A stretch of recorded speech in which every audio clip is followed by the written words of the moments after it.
मला हे काही करायचं नव्हतं, पण एका ठिकाणी मी एक गोष्ट वाचली होती की एक सच्चा भक्त देवाला हमेशा सांगायचा की मी तुझा सच्चा भक्त आहे, माझ्यावर संकट आलं तू माझ्यासोबत राहायचं.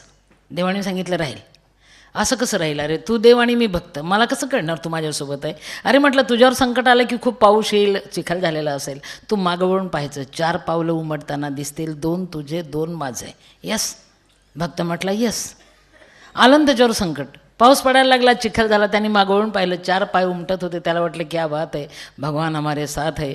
जास्त संकट आलं आणि त्यांनी मागवळून पाहिलं, हा आहे की नाही, थोडं डाऊट आलं त्याला. आणि नंतर लक्षात आलं की 2च पावलं उमटतात, 2 नाहीच आहे. राग आला, अरे तुला कोणी देव केलं रे, तू देव आहेस की दगड आहे रे? भांडायला गेला. देवाने सांगितलं का रे? अरे म्हटलं 2च पाय होते आणि त्यावेळेस तू नव्हता माझ्यासोबत, मला तेव्हा तुझी गरज होती. वेडा आहेस का? ज्यावेळेस 2च पाय उमटत होते ना, त्यावेळेस तू इतका थकला होता की तुला मी माझ्या खांद्यावर घेतलं होतं रे, त्यामुळे उमटणारे पाय माझे होते, तुझ्या नव्हत्या. सिंधुताई सपकाळ काय करू शकते रे बाबा? काही करू शकत नाही. करता करविता कोई और आहे. जगात देव आहे, विश्वास ठेवा. मी मानते, तुम्ही माना, अनुभव हीच खात्री.